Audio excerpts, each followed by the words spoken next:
Y si nos permiten, a esta hora queremos saludar y dar la bienvenida en este espacio a Alberto Quiroz Ávila, quien es coordinador de desarrollo institucional del Servicio Jesuita Refugiados en México.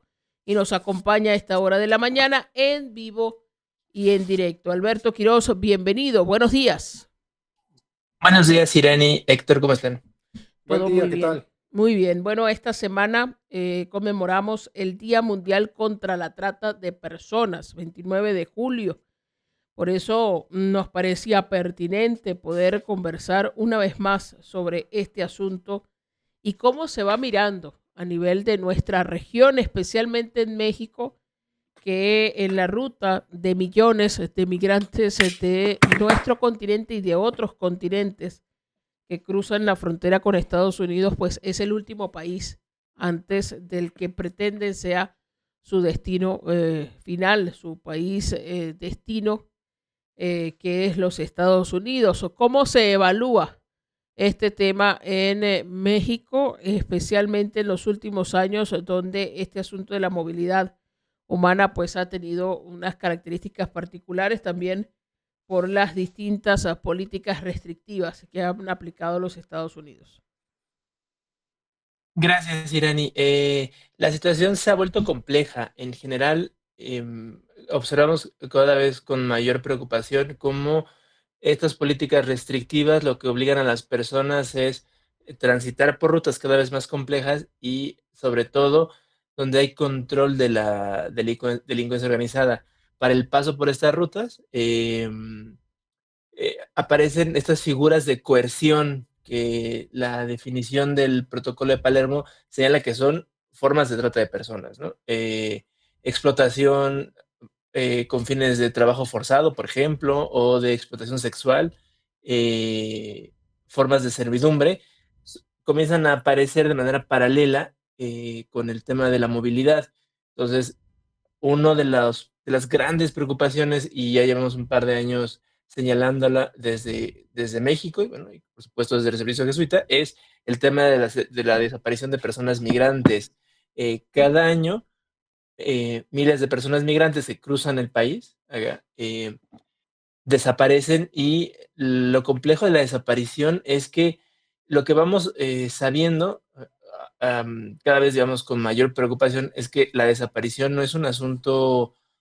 Durante muchos años pensábamos que un tema ligado al secuestro, pero ahora tenemos mucho más claridad. 73% de las personas que desaparecen terminan vinculadas a el tema del trabajo forzado, especialmente, digo, ahora en México ha salido a la luz estos campos de entrenamiento ligados al narcotráfico. Entonces, bueno, ahí hay formas de cómo estas personas van a darnos, eso está terrible, ¿no?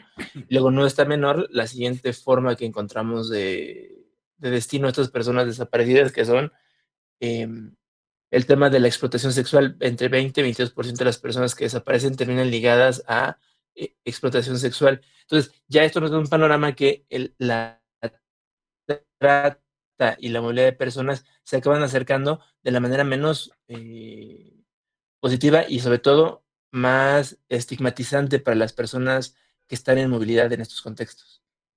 Hay un tema, hay un dato que conocíamos esta mañana de un informe que en Venezuela elaboraba la Universidad Católica Andrés Bello sobre mujeres, sobre todo mujeres y dentro de ellas niñas y adolescentes que son víctimas de trata hacia Colombia, hacia Brasil, Trinidad y Tobago y Curazao. Hablaban un poco más de 4.000 las chicas que han sufrido trata por distintos motivos. ¿Ustedes en México tienen algún registro en el caso de venezolanos que nos pueda dar una idea para ver la magnitud de personas que han sido víctimas de trata? Em, digamos, una de las dificultades del tema es que, sobre todo con personas en movilidad, el tema ha sido complejo. Lo que vemos desde México es que hay una red, ¿no?, de Ujú. tratantes que recorre la región. Acá en México, lo que de pronto aparece en la prensa es, sobre todo, personas, mujeres colombianas, venezolanas, que aparecen ligadas a estas redes, ¿no? Entonces, de pronto hay un operativo en el occidente del país, por ejemplo, ¿no? En ciertas zonas, ciertos destinos turísticos, y cuando se hace la presentación, ¿no?, de las personas que fueron víctimas de trata, aparecen siempre, eh, o sea, en un Venezolanas y colombianas. porcentaje de personas, mujeres venezolanas y colombianas. Sí, eso nos parece que está interesante, ¿no? Que la red está hasta acá. Ahora, en lo que se puede conocer, en lo que se logra registrar e ir contabilizando para el análisis, cuáles son las prácticas más comunes para el inicio de, digamos, los primeros pasos para que una persona termine siendo víctima de una red de trata, manipulación, rapto, es forzada. ¿Cuáles son los mecanismos que más aparecen? Poniendo a estas personas finalmente en manos inescrupulosas que las utilizan como mercancía. Sí, tenemos un dato y es terrible, ¿no? O sea, en general, ya te han señalado las formas en las que las personas acaban vinculadas a esas actividades. Acá en México hemos identificado que alrededor del 63% de las personas que son víctimas de trata acaban siendo víctimas de trata por un tema de falsas promesas o engaños. Entonces, por ejemplo, ¿no? Hablábamos, mujeres que son, tienen una oferta, una supuesta oferta laboral, por ejemplo, ¿no? Y esta oferta, ¿no? Pues les promete moverse a otro lugar, acceder a una serie de condiciones que los hacen muy atractivas, ¿no? Un salario atractivo, la posibilidad de tener un poco de ascenso social. Bueno, pues eso atrapa a las personas, pero las liga a estas redes, ¿no? La otra tiene que ver con un tema de coacción, por ejemplo, ¿no? Eso lo vemos mucho nosotros, personas que vienen de Centroamérica, que fueron coaccionadas, ¿no? Forzadas con amenazas, con el uso de la fuerza, para que hagan ciertas actividades. Pero lo más interesante es que, ¿no? Ya dijimos, ¿no? O sea, 60, más del 60% de las personas lo fue por engaños, ¿no? Hay un tema que tiene que ver con el rastreo, ¿no? Cuando hablamos de personas en movilidad humana, sobre todo en la frontera norte del continente, en la frontera sur de los Estados Unidos, allí México, muchos venezolanos y venezolanas con las que hemos conversado en los últimos años, que sus familiares han sido víctimas de secuestro express, han sido Mm. víctimas de extorsión, han sido víctimas de trata con fines de Ujú. explotación sexual, con fines de esclavitud moderna, no necesariamente asociados a la actividad sexual, pero sí, por ejemplo, para el tratamiento de materias primas, lícitas o ilícitas. Y el tema del rastreo es que las familias a veces en algún momento del camino pierden el contacto. Y la pregunta que quiero hacerle es si desde el Servicio Jesuita de Refugiados en México o las organizaciones que contemplan las redes de acogida, existe algún mecanismo para que si en este momento nos está escuchando alguna persona en Venezuela o en el resto del continente y tenga una situación particular con una hermana, una hija, una esposa, un familiar que se encuentre en desaparición forzada, pueda llamar al menos para asesorarse. ¿Ustedes tienen esto? Sí, durante varios años hemos trabajado junto con otras organizaciones, ¿no? Hay que decirlo, es un trabajo de varias, Sí, claro. para identificar qué puede hacerse, ¿no? Tenemos ya hace, pues yo creo que este año cumplirá la guía unos 6 años en operación.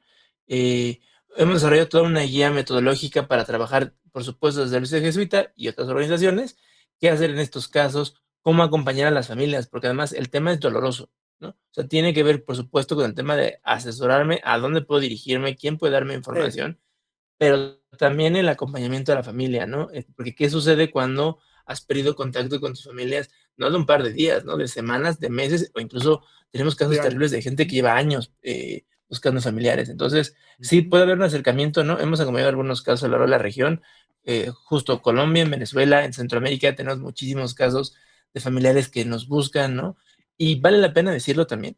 Incluso hemos acompañado casos de personas donde la familia ya está en Estados Unidos y nos llama para preguntarnos, ¿no? Oiga, mire, tengo un familiar que sabemos que hace 3 meses cruzó la frontera con México y no sabemos nada de él. Entonces, Mm. hemos hecho algo de trabajo, hemos canalizado alguna cosa, digamos, para el tema de búsqueda específico y nosotros dar el acompañamiento, pues, psicológico, pero incluso espiritual, de qué se puede hacer en estos casos.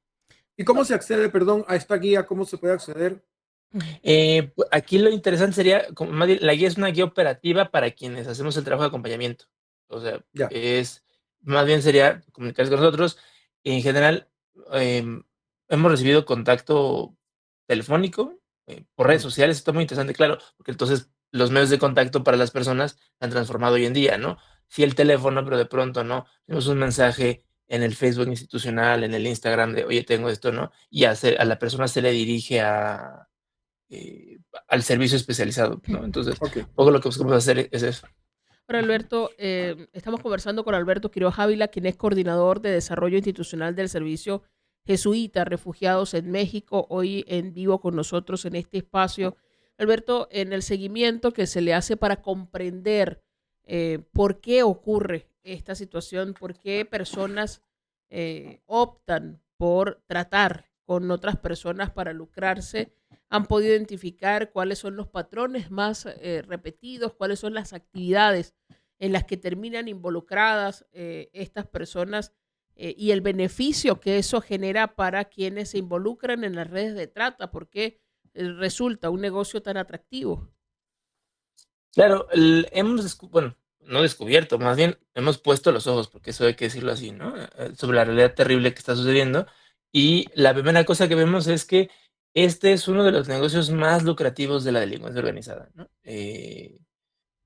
Es después de la venta de armas, el segundo negocio más lucrativo, ¿no? Incluso por encima de el trasiego de droga en el planeta y en la región, ¿no? Entonces, eso ya nos habla de lo atractivo que resulta para las redes de la delincuencia vincularse al tema de trata. Yo decía al inicio de esta conversación que una de las cosas que vemos es lo atractivo que se ha vuelto para las redes de la delincuencia, eh, específicamente el tema del trabajo forzado, ¿no? El trabajo, sí, por ejemplo, en campos, ¿no? Has dicho bien, trabajo en explotación minera. Acá en México hemos identificado unas regiones específicas donde hay pues, minas clandestinas, hay que decirlo así, ¿no? Operadas por la delincuencia organizada y donde acaba habiendo personas vinculadas al trabajo forzado ahí, ¿no? Ese es uno. Em, el tema de la explotación sexual, que en realidad o sea, es interesante pensar que toda la reglamentación que existe hoy a nivel internacional para el tema de trata surge de tratar de hacerle frente al tema de explotación sexual y en el camino descubren otras formas, ¿no? Algo que ha pasado, digamos, históricamente, sobre todo en nuestra región, es el tema del tráfico de órganos, ¿no? O sea, personas que son eh, víctimas de la sustracción ilegal de órganos.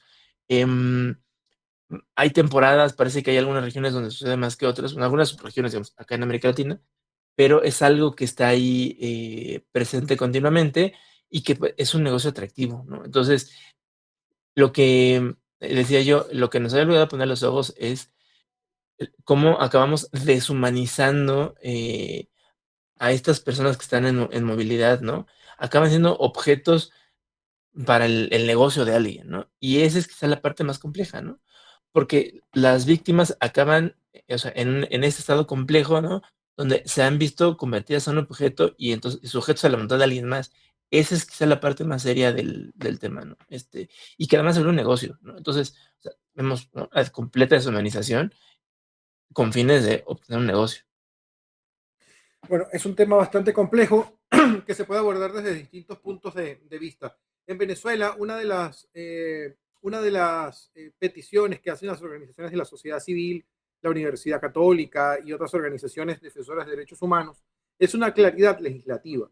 No hay en nuestro país una legislación clara, concisa, precisa sobre el trato de personas. En México existe la legislación mexicana, un articulado especial para tratar el tema justamente de las personas que forman parte de trata, para castigar, pero también para acompañar, así como hacen las organizaciones de la sociedad civil para acompañar a las víctimas. Sí, en México, vamos a decirlo así, o sea, el tema, digamos, empezó a regularse por la adopción a nivel internacional del Protocolo de Palermo para combatir y prevenir la trata de personas, ¿no? Eso ya en el lejanísimo 2003, tiene más de 20 años esto. En México entró en vigor el protocolo en 2005 y a partir de ahí hubo todo un ejercicio legislativo. En ese entonces se buscó el acompañamiento de organizaciones de sociedad civil que estaban trabajando el tema. Se promulgó una ley específica para combatir la trata y acompañar víctimas. La ley es, si no tengo el dato preciso, pero debe ser 2008-2009. Y a partir de entonces ha habido todo un trabajo, incluso la Fiscalía General tiene una fiscalía especializada para ver el tema de trata, ¿no? O sea, hay todo un mecanismo ahí. Ahora, ¿dónde están los retos? El tema quedó con esta intención a nivel federal para que pudiera haber una revisión a nivel nacional de qué está sucediendo. El tema es que la trata aparece en vamos, a nivel más local, es donde se puede ver, ¿no? Entonces, ahí todavía hay un trabajo que hay que hacer de acompañar a las autoridades municipales, y en su caso, estatales, para cómo identificar víctimas, cómo procesar estos casos, cómo presentarlos a la autoridad federal. Y ese es un trabajo donde todavía, digamos, hay un área gris, donde todavía tenemos que trabajar, ¿no? Luego, todo el tema del acompañamiento, si bien está previsto en la ley que hay que hacer tomar una serie de medidas, ¿no? Todavía el tema de trata es victimizante para las personas, revictimizante para las personas que fueron víctimas de este delito, ¿no? Entonces, hay todavía un trabajo que desde sociedad civil se tiene que hacer, ¿no? Y me parece que hay muchas buenas prácticas que hay en la región que se pueden ir acompañando, ¿no? Y que se pueden ofrecer, por supuesto, desde acá, sobre todo, cómo hacer el trabajo de acompañamiento desde sociedad civil. En este sentido, en el tema de los retos, de las buenas prácticas, y en la necesidad de reconocer que esto es un delito que afecta a personas de distintos países en todo el mundo y que tiene redes transnacionales, porque, bueno, personas captadas en un país pueden terminar en otro, no necesariamente en América, sino incluso Ujú. en otros continentes. ¿Cuáles son las necesidades de que haya acuerdos más allá de los propios territorios de cada país, sino conversación con organismos multilaterales, con otros gobiernos, con otros estados? ¿Cuáles son los principales retos para lograr avanzar en esa conciencia y en esa acción conjunta que pueda enfrentar a las organizaciones dedicadas a este delito? Gracias, Irani. Yo creo que aquí el tema está puesto en, primero, la necesaria tipificación del delito en todos los países, ¿no? O sea, por ahora o sea, lo que existe es que en la práctica internacional, ustedes ya lo han dicho, no, por el caso de Venezuela, no todos tienen tipificado el delito o lo tienen tipificado en formas diferentes, ¿no? O sea, en algunos lugares en este planeta todavía existe lo que se llamaba la trata de blancas, ¿no? Ya por si el término termina siendo discriminatorio, ¿no? Entonces, bueno, ahí primero hay que hacer todo un tema de armonización legislativa y ese ha sido complejo.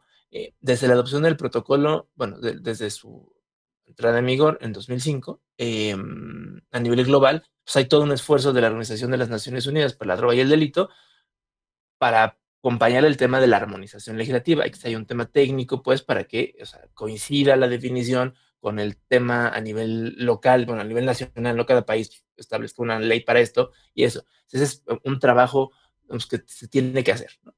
También tiene que haber todo otro trabajo, y ese es el segundo, que ha sido todavía más complejo, que es el tema de la cooperación internacional para el combate, y es justo lo que decían ustedes, ¿no? O sea, qué pasa cuando se identifica una red, o sea, cuando, claro, se puede tener a la persona aquí en México, pero resulta ser que las personas tratadas no todas salieron de México, ¿no? Algunas de ellas provienen de algunos países hermanos de Centroamérica, de Sudamérica, o incluso aquí en México hemos tenido casos de personas que vienen de Europa del Este o del Medio Oriente, ¿no? Entonces, ¿qué hacemos en esos casos? O sea, claro, aquí en México se pueden hacer algunas cosas, pero se necesita, o sea, indiscutiblemente la colaboración para identificar el origen, porque de nada serviría que aquí se cierren estos centros de trata y explotación si siguen existiendo las redes que traen a las personas, ¿no?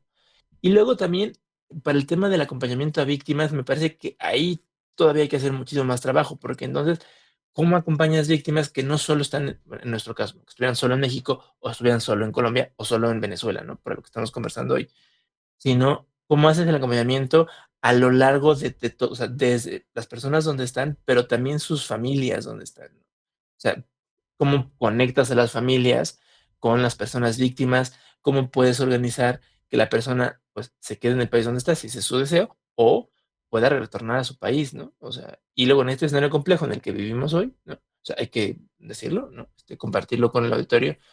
ha habido una desfinanciación de las organizaciones de sociedad civil a nivel global por sí una medida del gobierno estadounidense de reducir fondos y luego otros países donantes, otras organizaciones que se han sumado a esta desfinanciación, ¿no? Quitar fondos. Entonces tienes una sociedad civil que enfrenta más retos y que tiene menos recursos y que además tiene que actuar transnacionalmente, ¿no? Sobre todo los que nos dedicamos al tema migratorio, pues hay que actuar no nada más para lo más local, sino tener estas miras, ¿no? Identificar al país de origen, en la ruta quién está, ver qué se puede hacer. Y eso, pues me parece que todavía hay una oportunidad gigantesca de lo que se puede hacer. En esta línea que apuntas, Alberto, de decisiones gubernamentales, por ejemplo, de reducir fondos, de reducir asignación de fondos para trabajar este asunto, lo mezclo con decisiones que se van tomando en los distintos países. ¿Cómo han podido analizar qué vinculación tiene la magnitud del problema en cuanto crece, decrece o cómo impacta las políticas regulatorias que se van imponiendo, estas políticas de securitización que cada vez proliferan mucho más en nuestro continente y que terminan ahorillando a la gente y obligándola a usar rutas aún más irregulares, más inseguras para moverse a lo largo del continente porque les exigen cada vez más requisitos, pasaportes vigentes, documentación, visas, etcétera, que hacen que la gente opte aún más por lo que llamamos caminos verdes, caminos no formales, no oficiales, para su movilidad en el continente. Esto tiene relación directa, han podido mirarlo sobre cómo se incrementa o decrece la posibilidad de que terminen en redes de trata. Claro, ahora o sea, tenemos acá identificado un punto de quiebre. O sea, en general ha habido un proceso de muchos años de eh, endurecer las políticas migratorias, especialmente en Estados Unidos, pero este año hemos identificado un punto de quiebre y es el inicio de la administración Trump y una serie de cambios, ¿no?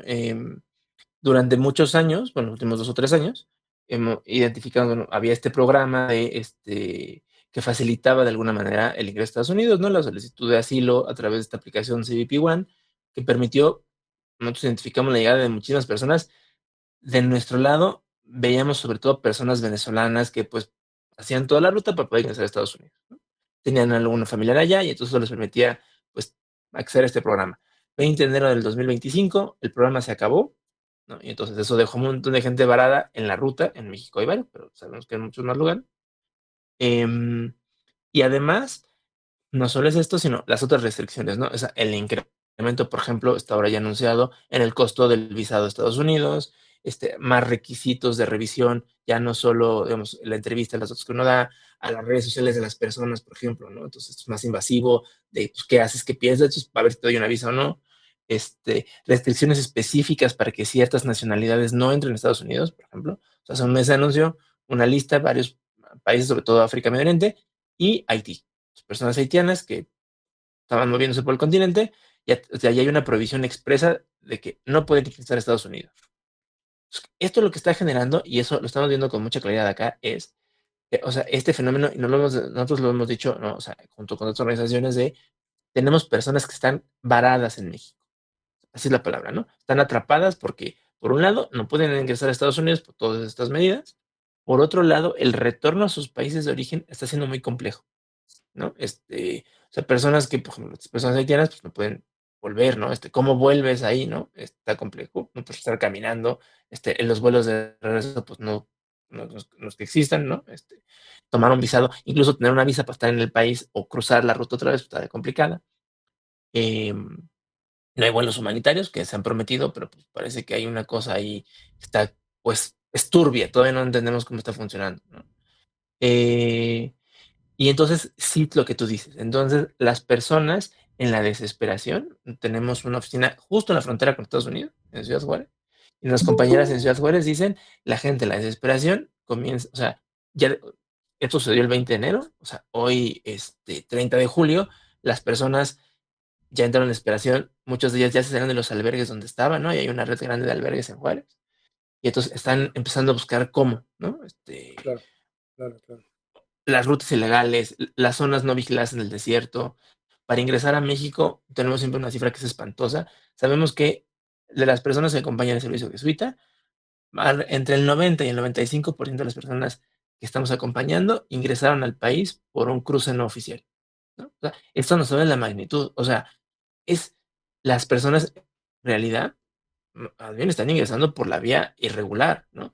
Y esto los deja sujetos a todas las formas de violencia, o sea, por eso la trata acaba siendo este negocio tan atractivo para la delincuencia, ¿no? Porque ante esta necesidad de que todas las vías legales están cerradas, entonces no queda más que esta, ¿no? Y es que esa es como la perversión del sistema, ¿no?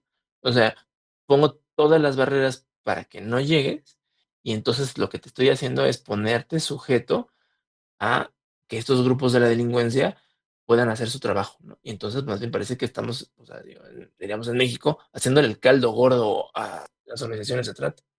Finalmente, Alberto, ya estamos sobre el tiempo, pero no quiero dejar de preguntarte, ¿tienen alguna estimación de la magnitud del problema? Es decir, de cuánta gente anualmente o en los últimos meses han sido víctimas de redes de trata. ¿Hay algún registro? Desde nuestro lado, sobre todo lo que hemos estado muy al pendiente es del tema de desaparición de migrantes, ¿no? Ya decía yo, porque luego estas desapariciones, pues no son desapariciones, ¿no? Más bien son vinculaciones a trata. Solo entre enero y abril de este año, junto con otras organizaciones de sociedad civil, hemos identificado que cerca de 5.200 personas desaparecieron, solo en estos 4 meses, ¿no? ¿5.200 o 5.900? 5.200 personas. O sea, que tenemos registro, ¿no? Trabajamos con varias redes de albergues en el país. Entonces, entre ellas y junto con nosotros hemos recibido, ¿no? Reportes de las personas, ¿no? Las familiares buscando que hay 5.200 personas en esos 4 meses que ya no llegaron a su destino, perdieron contacto de las familias, ¿no? O sea, en los últimos días.